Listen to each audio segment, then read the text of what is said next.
경기도 광명갑 이모경 의원입니다. 갤럽 조사에 의하면 우리가 강복 이후 우리 대한민국 국민이 가장 자랑스러워하는 순간을 세 가지를 꼽은 게 있습니다. 그 중에 하나가 88 서울올림픽 개최고, 두 번째가 IMF 금 모으기, 세 번째가 2002년 한인 월드컵이었습니다. 4강 진출이었습니다. 그래서 국민적 분노, 국민적 관심, 저는 오늘 이 청문회를 통해서 국민들께, 축구 팬들에게 진실의 알 권리를 보장해주고, 나아가 오늘 청문회를 통해서 우리 체육회가 더 발전되는 자리가 되길 간절히 기원하면서 질의를 시작하도록 하겠습니다.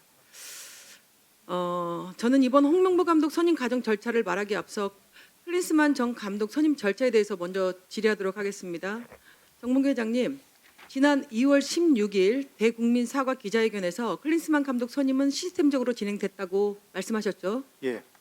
그런데 제가 자료를 확인해 보니 단 2번의 전략 강화위원회 회의와 온라인 면접으로 결정되었습니다. 이게 회장님이 말씀하시는 시스템적인 결정이었습니까? 뭐 접촉하는 방법은 뭐 여러 가지가 있을 수 있고요. 스포츠 경우에서는 그 뭐 1시간만 뭐 선수를 뽑고 이럴 때도 1시간 만에 답해라 마라 이런 경우가 상당히 많이 있다고 생각을 합니다. 그렇지만 제가 충분히 이 질문을 드리는 이유는 축구는 이제 그냥 축구가 아니라 우리 대한민국 국민 스포츠로 자리를 매김했습니다. 그렇기 때문에 시스템적인 결정이라고 하지만 좀 신중함이 더 있어야 된다라는 말씀을 하면서 질의 이어가겠습니다. 홍명보 감독 선임 절차에 비해 클린스만 감독 선임 절차는 좀 허술함을 넘어 의도성이 있어 보였습니다. 중도 계약 해지로 연봉 29억 원, 그리고 계약 해지에 있어서 70억 원, 그래서 총 100억 원을 날렸습니다. 이 돈은 누구의 돈입니까? 뭐 그 저기 숫자는 뭐 상당히 오해가 있는 숫자인 것 같고요. 그리고 뭐 그렇게 많은 금은 아니라고 생각합니다. 그리고 뭐 이렇게 해지까지 할 정도면 신중함이 더 있었어야 된다라고 봅니다. 그런데 제가 조사를 하다 보니까 자꾸 선임 과정에 있어서 의구심이 든다라고 생각했는데, 회장님, 2022년 12월 9일 윤석열 대통령이 카타르 월드컵 대표팀과의 만찬 자리, 회장님과 축구협회 관계자들은 초대받지 못하셨죠? 예, 네, 그때 문체부 장관도 초대를 받지 못했습니다. 참 아이러니한 사건이었죠. 있어서는 안 되는 사건이었습니다. 축구협회 회장이 또 문체부 장관이 참여하지 않은 그런 식사 자리였습니다. 당시 그 자리에서 선수들은 윤 대통령께 차기 감독으로 외국인 감독이 선임되기를 희망했고, 축구계의 한 관계자의 말로는 용산의 의중을 파악한 당시 박보균 전 문체부 장관이 회장님께 직접 여러 차례 전화를 걸어서 외국인 감독 선임을 독촉했다는 이야기가 있습니다. 그렇게 통화하신 적 있으시죠? 뭐 외국인 감독 해라 마라 이런 말씀을 하신 적 없고, 뭐 다음에 뭐 좋은 사람 했으면 좋겠다 이렇게 정도는. 회장님, 정확하게 말씀해 주세요. 그 정도 여기서 정확한 거짓을 말씀하시면 안 됩니다. 예. 제가 정확하게 정보를 전달받은 것은 축구협회 통화 기록, 그래서 제가 요청을 했습니다. 회장님과 전 박보균 장관의 통화 기록 요청을 했는데 그거를 주지 않더라고요.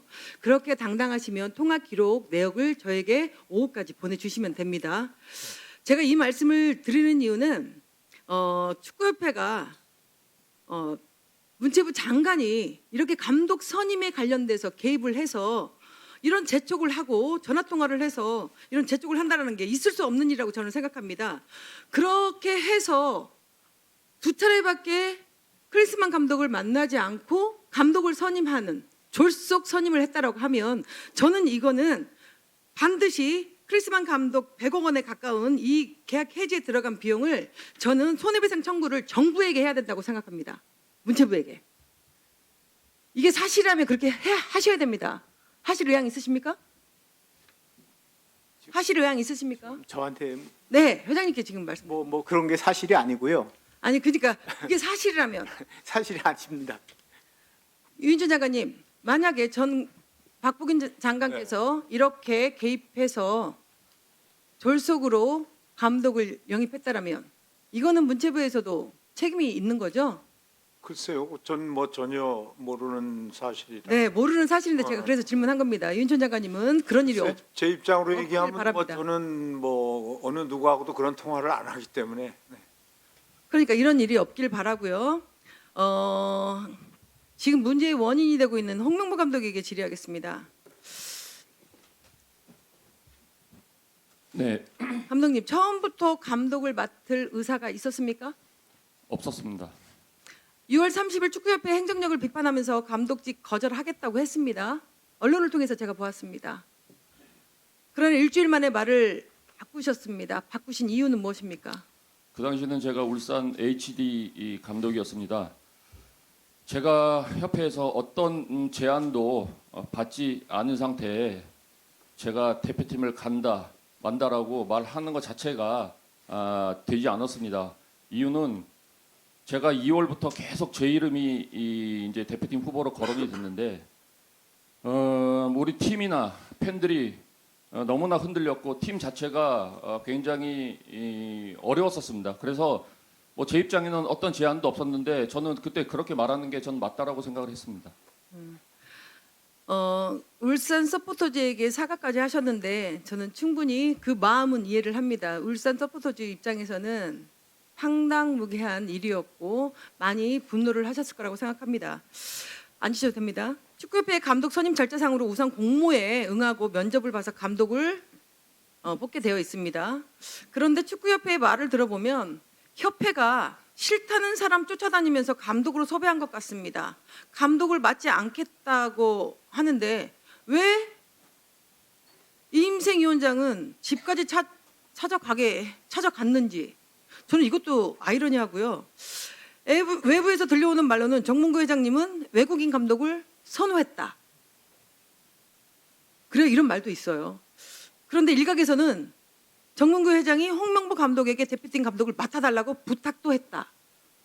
회장님 어떤 게 진실입니까? 뭐 둘 다 아니고요. 그리고 뭐 그 전에 한번 그 정의성 위원장님께서 저한테 뭐 외국인 감독을 원하느냐, 뭐 외국인 감독을 원하느냐 이렇게 한번 여쭤본 적이 있었습니다. 그래서 저는 어떻게 말씀드렸냐면 그 전강위에서 우리 대표팀이 지금 상태에서 뭐가 가장 필요한 요소냐 이거를 많이 토의하시고 거기에 맞춰서 외국인이든 내국인이든 거기에 필요한 사람을 뽑는 게 제일 좋겠다 이렇게 말씀드린 적이 있습니다. 그런데 왜 외부에서는 정명구 회장께서 홍명보 감독을 기피했다. 또 한편에서는 외국인 감독을 선호했다. 이런 말들이 자꾸 언론에서 나오기 때문에 오해 소지가 있고 문제가 더 커지고 있는 것 같습니다. 국민과 축구팬들이 진실을 알고 싶어합니다, 회장님. 그래서 감독 정몽규 회장으로부터 감독 섭외를 우리 국민들이 알고 싶어 하기 때문에 또 우리 홍명보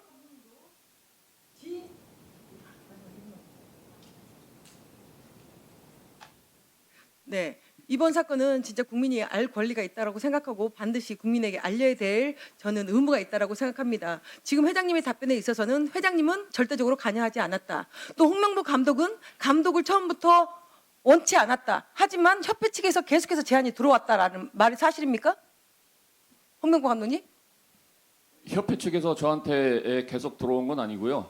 7월 5일 날 이임생 위원장 면담 후에 제가 결정을 한 겁니다. 그러니까 최종적으로 협회 차원에서 얘기가 있어서 결정을 한 거죠. 그 전에는 그런 마음이 없었다라는 거죠. 네네. 혹시 이 부분 제가 조금 의원님 설명을 드릴 수 네, 마지막 설명할 기회 드리겠습니다. 예, 예. 회장님, 그렇다면 제가 볼 때는 협회 행정 절차적인 허점으로 인해서 지금 뒤에 있는 감독은 피해자인 것 같은데요. 회장님께서는 어떻게 생각하십니까? 피해자라고 생각하시면 이 자리를 비롯해서 공적인 사과가 필요하다고 생각합니다.